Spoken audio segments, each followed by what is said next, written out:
செய்தியை பார்த்து வருகிறோம். புதுச்சேரி, கேரளம், அசாமில் சட்டமன்ற தேர்தலுக்கான வாக்குப்பதிவு தொடங்கியது.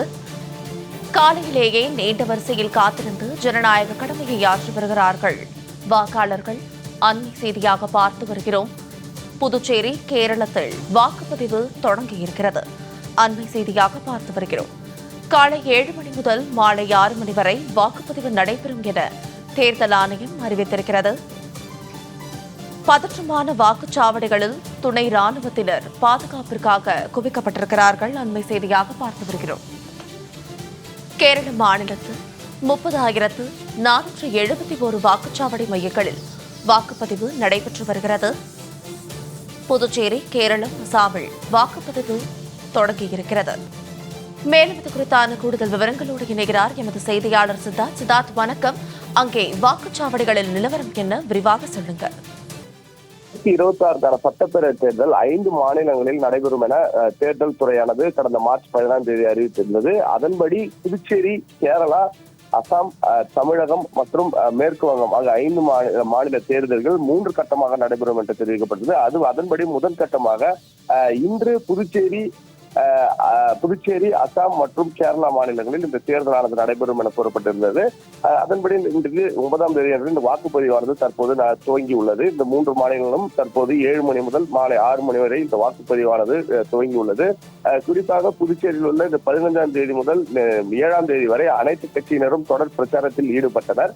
பிரச்சாரம் முடிந்த நிலையில் இன்றைய தினம் இந்த வாக்குப்பதிவானது தற்போது துவங்கி உள்ளது. புதுச்சேரியில் மொத்தம் 30 சட்டப்பேரவை தொகுதிகள் உள்ளது. இதில் புதுச்சேரியில் மட்டும் 23 தொகுதிகள், காரைக்கால் 5 தொகுதிகள், ஏனாம், மாஹே தலா ஒரு தொகுதிகள் உள்ளன. குறிப்பாக சொல்ல வேண்டும் என்றால் புதுச்சேரியில் மொத்தம் 1999 வாக்குச்சாவடிகள், அதாவது இந்த 4 பிராந்தியங்களை சேர்த்து 1999 வாக்குச்சாவடிகள் உள்ளன.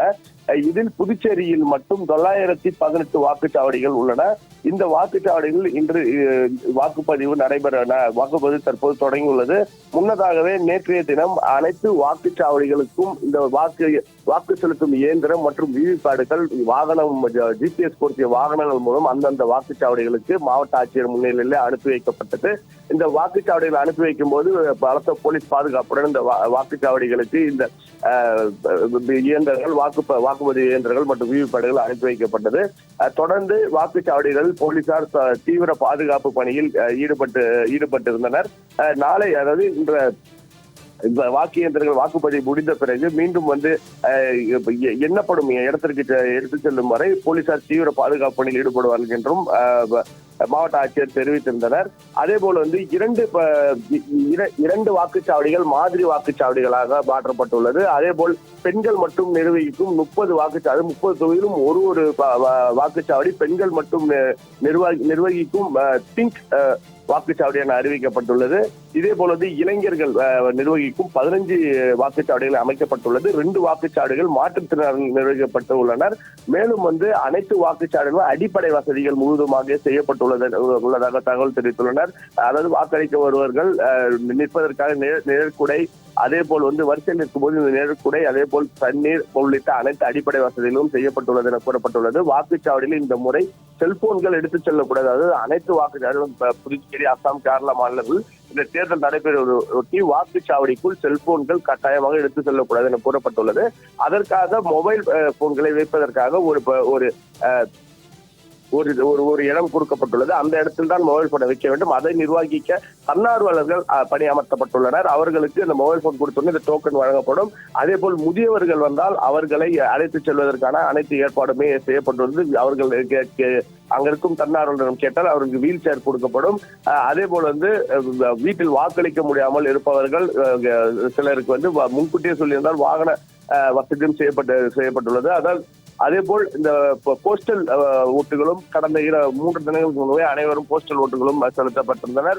மேலும் புதுச்சேரியில் இந்த வாக்குப்பதிவு நடைபெறுவதையொட்டி கடந்த ஒரு வாரத்துக்கு முன்பதாகவே 40 கம்பெனி துணை ராணுவ படையினரும் வரவேற்கப்பட்டனர். குறிப்பாக புதுச்சேரியில் மட்டுமே 30 கம்பெனி துணை ராணுவ படை பாதுகாப்பில் ஈடுபட்டுள்ளனர். 3000க்கும் மேற்பட்ட போலீசாரும் பாதுகாப்பு பணியில் ஈடுபட்டு வருகின்றனர்.